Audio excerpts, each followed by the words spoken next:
ሰበር ዜና የዘመነ ካሴ አጃቢ የዘመነን የግል ሚስጥሮች ማውጣቱ ተሰማ።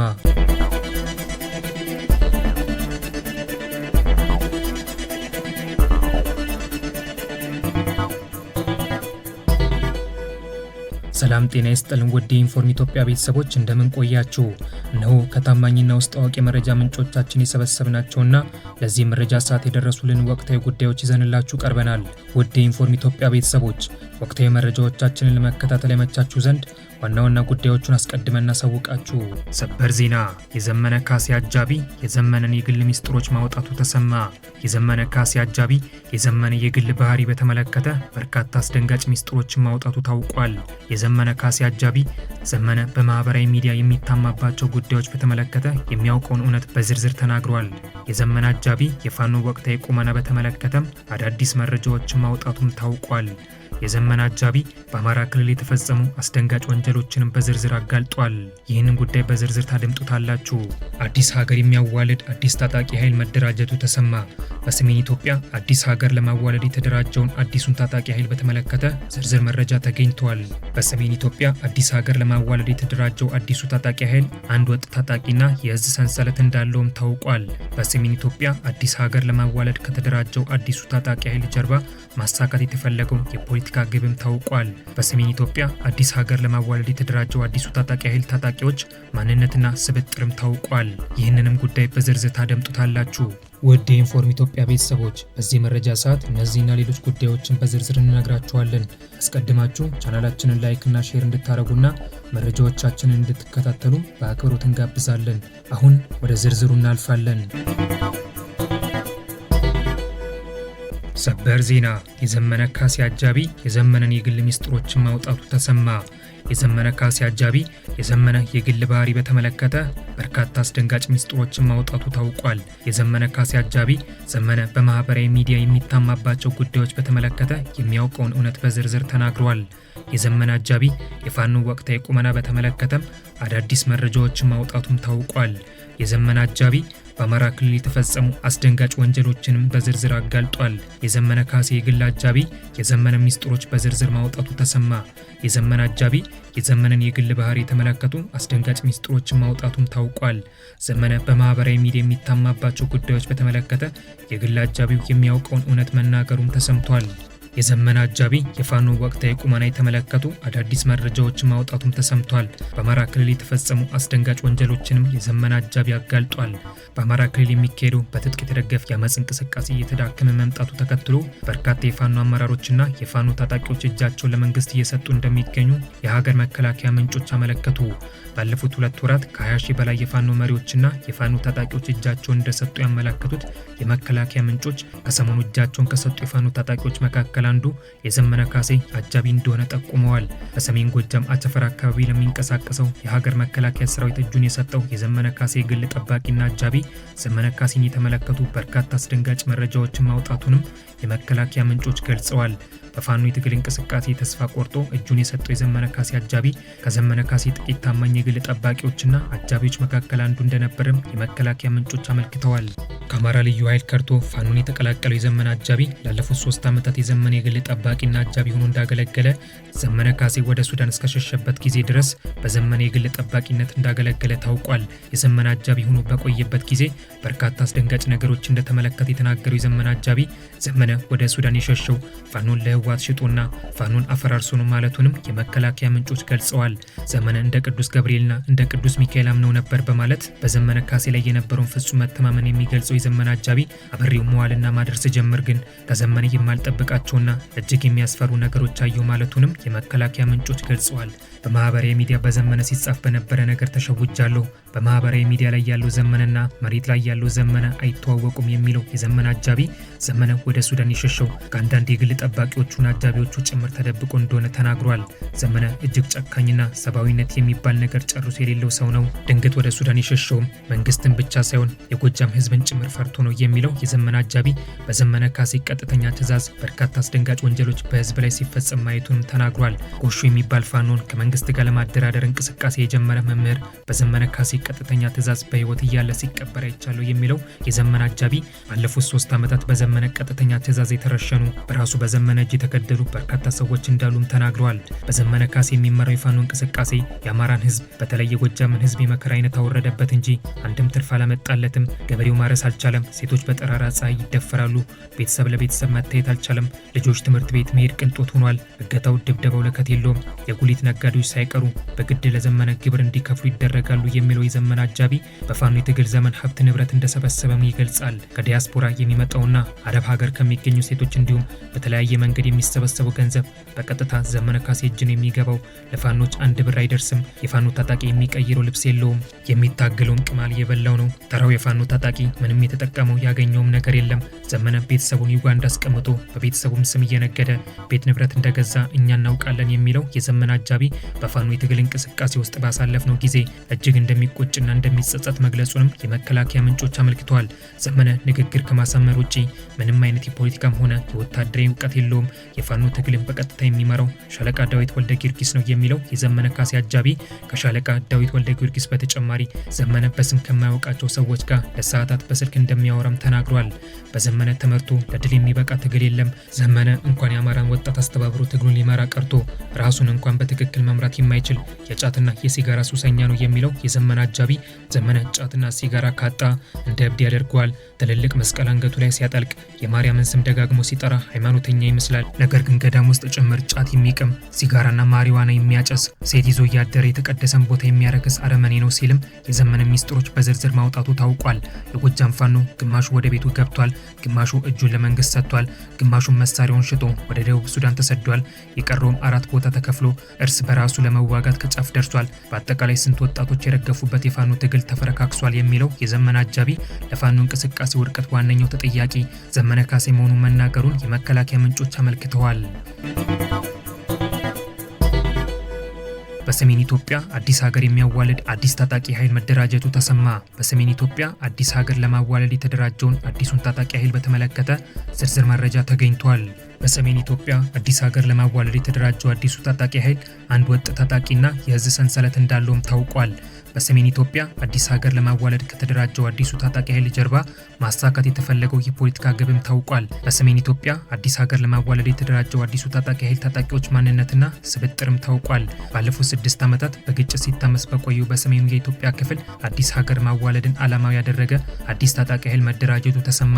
በሰሜኑ የኢትዮጵያ ክፍል አዲስ ሀገር ለማዋለድ የተደራጀውን አዲሱን ታጣቂ ኃይል የተመለከተ ዝርዝር መረጃ መገኘቱም ታውቋል። አዲስ ሀገር ለማዋለድ የተደራጀው አዲሱ ታጣቂ ኃይል አንድ ወጥ ታጣቂና የእዝ ሰንሰለት እንዳለውም ተረጋግጧል። አዲስ ሀገር ለማዋለድ ከተደራጀው አዲሱ ታጣቂ ኃይል ጀርባ ማሳካት የተፈለገው የፖለቲካ ግብም ታውቋል። አዲስ የተደራጀው ታጣቂ ኃይል የታጣቂዎች ማንነትና ስብጥርንም የተመለከተ መረጃም ተገኝቷል። የሰሜን እዝ ጥቃትን ተከትሎ ጥቅምት 24 2013 ዓ.ም የተጀመረውና ለ2 ተከታታይ ዓመታት የቆየው የሰሜን ኢትዮጵያ ጦርነት በትግራይ በአማራና በአፋር ክልሎች ከፍተኛ ሰብአዊና ቁሳዊ ውድመትን ማስከተሉ ይታወቃል። የሰሜኑ ጦርነት በፕሪቶሪያ ስምምነት ቢጠናቀቅም የሰሜኑ የኢትዮጵያ ክፍል በየጊዜው መልክና ቅርጻቸውን በሚቀያየሩ ግጭቶችና የግጭት ስጋቶች አሁንም ድረስ እየተፈተነ ይገኛል። የአማራ ክልልን እያመሰ የሚገኘው የፋኖ እንቅስቃሴ መፍትሄ ሳያገኝ በህወሓትና በፌዴራል መንግስት መካከል የተፈጠረው ውጥረት በትግራይ ክልል ከፍተኛ የጦርነት ስጋት ደቅኗል። ከአፋርና ከቤኒሻንጉል ጉሙዝ ክልሎች በተጨማሪ በኢትዮጵያና በሱዳን እንዲሁም በኢትዮጵያና በኤርትራ አዋሳኝ አካባቢዎች የጦርነት ስጋቶች እንዳሉም ይታወቃል። ከሰሞኑ ደግሞ በሰሜን ኢትዮጵያ አዲስ ሀገር የማዋለድ ግብን ያነገበ አዲስ ታጣቂ ኃይል መደራጀቱን የሚያመላክት አስተማማኝ የደህንነት መረጃ ተገኝቷል። በኢትዮጵያ ውስጥ የስልጣኔዎች ጦርነት እየተካሄደ ነው። በኢትዮጵያ ውስጥ የሚዋጉት ደግሞ የሴምና የኩሽ ስልጣኔዎች ናቸው በሚል ንድፈ ሀሳብ የተደራጀው አዲሱ ታጣቂ ኃይል የመጨረሻ ግብ በተጻራሪነት የተፈረጀውን የኩሽ ኃይል አሸንፎ በሰሜን ኢትዮጵያ የሴማውያን ምድር የምትባል አዲስ ሀገር መፍጠር እንደሆነም ታውቋል። በሰሜን ኢትዮጵያ የሴማውያን ምድር የሚባል አዲስ ሀገር ለመፍጠር የተደራጀው አዲሱ ታጣቂ የሴማውያን ምድር በሚል የሚፈጥራት ሀገር የሴም ነገድ ያላቸው የሴም ቋንቋን የሚናገሩና የክርስትና እምነትን የሚከተሉ ሰዎች መኖሪያ እንደሆነች በታጣቂው ኃይል መመስረቻ ላይ ሰፍሯል። የክርስትና እምነት አስተምህሮቶችን መመሪያው ያደረገው አዲሱ ታጣቂ ኃይል በሰሜን ኢትዮጵያ የሚፈጥረው ሀገር በመጽሐፍ ቅዱስ ላይ የሴም ልጆች በሚል የተጠቀሱ ወንድማማቾች ህዝቦችን የሚያሰባስብ እንደሆነም በመመስረቻ ሰነዱ ላይ በግልጽ ማስቀመጡን የተገኘው የደህንነት መረጃ ያሳያል። ታጣቂ ኃይሉ ከመቼ ጀምሮ መደራጀት እንደጀመረ የሚጠቁም መረጃ ባይገኝም ፕሬዝዳንት ኢሳያስ አፈወርቂ ከአንድ ዓመት በፊት 34ኛውን የኤርትራ የነጻነት በዓል አስመልክተው ባደረጉት ንግግር ላይ ስለ ሴምና ስለ ኩሽ ማንሳታቸውና ጠቅላይ ሚኒስትር አብይ አህመድ የኩሽ ንቅናቄ የኦሮሞማ ስነ ሀሳብ አራማጅ በማለት ከከሰሱ ጊዜ ጀምሮ ጉዳዩ በማህበራዊ ሚዲያ ላይ በስፋት ሲንቀሳቀስ እንደቆየ የደህንነት ምንጮች አመልክተዋል። አዲሱ ታጣቂ ኃይል የኤርትራ መንግስት የሴማውያን ጥምረት በሚል የህወሓትና የፋኖ ታጣቂዎች አጣምሮ መፍጠር የሚፈልገው የታጠቀ ኃይል አካል እንደሆነ ያመለከቱት የደህንነት ምንጮች አዲሱ ታጣቂ ከሌሎች የሚለየው ሃይማኖታዊ መዳረሻ ስላለው ብቻ እንደሆነ ገልጸዋል። በሰሜን ኢትዮጵያ የሴማውያን ምድር የሚባል አዲስ ሀገር ለመፍጠር የተደራጀው አዲሱ ታጣቂ ኃይል ታጣቂዎች በጎጃም አካባቢ የሚንቀሳቀሰው የዓለም ብርሃን ተሰኘ እምነት እንዲሁም በሰሜን ወሎና በጎንደር አካባቢ የሞሃ ተዋህዶ በሚል ሲንቀሳቀሱ ከነበሩ ታጣቂዎች የተውጣጣ እንደሆነ የደህንነት መረጃው ያመለክታል። አዲሱን ታጣቂ ኃይል በቀጥታም ይሁን በተዘዋዋሪ ያደራጀው የኤርትራ መንግስት ነው የሚሉት የደህንነት ምንጮች አዲሱ ታጣቂ ኃይል የመጀመሪያ ዙር የስልጠና የስንቅና የትጥቅ ድጋፍ ያገኘው ከኤርትራ መንግስት እንደሆነ የሚያመላክት አስተማማኝ መረጃ እንዳለ አመልክተዋል። የደህንነት ምንጮች በአዲሱ ታጣቂ ኃይል ውስጥ ከየዓለም ብርሃንና ከሞሃ ተዋህዶ አባላት በተጨማሪ የአማራ ፋኖ ብሔራዊ ንቅናቄ፣ የአገው ነጻ አውጪ ንቅናቄ፣ የጉሙዝ ነጻ አውጪና የህወሓት ታጣቂዎች እንደሚገኙበትም ታውቋል። በኤርትራ መንግስት የደህንነት ሰዎች የበላይ ጠባቂነት የተደራጀው አዲሱ ታጣቂ ኃይል ዋነኛ አዛዦች የህወሓት ሰዎች እንደሆኑ ያመላከቱት የደህንነት ምንጮች አዲሱ ታጣቂ ኃይል በመቀለ ማስተባበሪያ ቢሮ እንደከፈተም አመልክተዋል። በኤርትራ ስልጠና የወሰዱ የአዲሱ ታጣቂ ኃይል የመጀመሪያ ታጣቂዎች በሰሜን ወሎ ቆቦ አካባቢ ነጻ መሬት ይዘው ትግል ለመጀመር በእንቅስቃሴ ውስጥ እንደሚገኝ ያገኘነው አስተማማኝ የደህንነት መረጃ አመልክቷል። ህወሓት ከፍተኛ ሀብት ያፈሰሰበት ሚስጥራዊ ኦፕሬሽን መጋለጡ ተሰማ። ህወሓት ለወራት የተዘጋጀበትና ከፍተኛ ሀብት ያፈሰሰበት ሚስጥራዊ ኦፕሬሽን በተመለከተ ዝርዝር መረጃ ተገኝቷል። ህወሓት ለወራት የተዘጋጀበት ሚስጥራዊ ኦፕሬሽን የሽብር ጥቃትና የታዋቂ ሰዎች ግድያን ያካተተ እንደነበረም ታውቋል። ህወሓት ሚስጥራዊ ኦፕሬሽኑን ለማድረግ የመረጣቸው ቦታዎችና ለግድያ ያስባቸው ታዋቂ ሰዎችም ታውቀዋል። ከፌዴራል መንግስት ጋር ውዝግብ ውስጥ የሚገኘው ህወሓት ለወራት የተዘጋጀበትና ከፍተኛ ሀብት ያፈሰሰበት ሚስጥራዊ ኦፕሬሽን መክሸፉ ተሰማ። የከሸፈውን የህወሓት ሚስጥራዊ ኦፕሬሽን በተመለከተም ዝርዝር መረጃ ተገኝቷል። ህወሓት ለወራት የተዘጋጀበት ሚስጥራዊ ኦፕሬሽን የሽብር ጥቃትና የታዋቂ ሰዎች ግድያን ጭምር ያካተተ እንደነበረም ታውቋል። ህወሓት ሚስጥራዊ ኦፕሬሽኑን ለማድረግ የመረጣቸው ቦታዎችና ለግድያ ያሰባቸው ታዋቂ ሰዎችም ታውቀዋል። ህወሓት የፕሪቶሪያውን ስምምነት ጥሶ በስምምነቱ መሰረት የተቋቋመውን የትግራይ ክልል ጊዜያዊ አስተዳደር ማፍረሱን ተከትሎ በፌዴራል መንግስትና በህወሓት መካከል ያለው ውጥረት እየጨመረ መምጣቱ የጦርነት ስጋት በከፍተኛ ሁኔታ እያንዣበበ ባለበት በዚህ ሰዓት ህወሓት ለወራት የተዘጋጀበትና ከፍተኛ ሀብት ያፈሰሰበት ሚስጥራዊ ኦፕሬሽን መጋለጡ ተሰምቷል። ህወሓት ለወራት የተዘጋጀበትና ከፍተኛ ሀብት ያፈሰሰበት ሚስጥራዊ ኦፕሬሽን በዋናነት የሚመራው በቀድሞ የብሔራዊ መረጃ አገልግሎት ኃላፊ ጌታቸው አሰፋ እንደሆነም ታውቋል። የሽብር ጥቃትና የታዋቂ ግለሰቦችን ግድያ ያካተተው የህወሓት ሚስጥራዊ ኦፕሬሽን በዋናነት አዲስ አበባ ማዕከል ያደረገ እንደሆነም ታውቋል። ህወሓት ለወራት የተዘጋጀበትንና ከፍተኛ ሀብት ያፈሰሰበት ሚስጥራዊ ኦፕሬሽን ለመፈጸም በአዲስ አበባ የጸጥታ መዋቅር ውስጥ ሰዎችን ሲመለምል በአዲስ አበባ ፖሊስ ውስጥም የተለየ አደረጃጀት ለመፍጠር ሲሞክር መቆየቱ የተረጋገጠ ሲሆን ከ3 ወራት በፊት ከተለያዩ አካባቢዎች ተልእኮን የሚያስፈጽሙለትን ሰዎች ወደ ከተማዋ ሰርገው እንዲገቡ ሲያደርግ መቆየቱ ታውቋል። ከሳምንታት በፊት በአዲስ አበባ ፖሊስ ኮሚሽንና በሁሉም ክፍለ ከተሞች ውስጥ የሹምሽር መካሄዱን ያስታወሱት ምንጮች ጠቅላይ ሚኒስትር አብይ አህመድ ጀነራል አስራት ዲኔሮን የአዲስ አበባ ፖሊስ ኮሚሽን ኮሚሽነርነት የሾሙት ከህወሓት ሚስጥራዊ ኦፕሬሽን ጋር በተገናኘ እንደሆነም ጠቁመዋል። ህወሓት ለወራት የተዘጋጀበትን እና ከፍተኛ ሀብት ያፈሰሰበትን ሚስጥራዊ ኦፕሬሽን ግንቦት መጨረሻ የሚካሄደው ምርጫ አስታኮ ለመተግበር የተዘጋጀ ሲሆን በምርጫ ቀን ወደ ምርጫ ጣቢያዎች በሚሄዱ ታዋቂ ሰዎች ላይ አደጋ የመጣል እቅድ እንደነበረውም ታውቋል። ህወሓት የብሔራዊ መረጃና ደህንነት አገልግሎት ዳይሬክተር ሬድዋን ሁሴንና የጠቅላይ ሚኒስትሩን የምስራቅ አፍሪካ አማካሪ እንዲሁም የስምረት ፓርቲ ሊቀመንበር ጌታቸው ረዳን ጨምሮ በበርካታ ታዋቂ ሰዎች ላይ በምርጫው ዕለት ግድያ በመፈጸም ምርጫውን የማስተጓጎል ዝግጅት አድርጎ እንደነበረም ታውቋል። ህወሓት በመቀለ በሚገኘው አቶ ጌታቸው አሰፋ በሚመራው በዚህ ሚስጥራዊ ኦፕሬሽን ላይ የሚሳተፉ በርካታ ወጣቶችን ወደ አዲስ አበባ አስርጎ ማስገባቱም ታውቋል።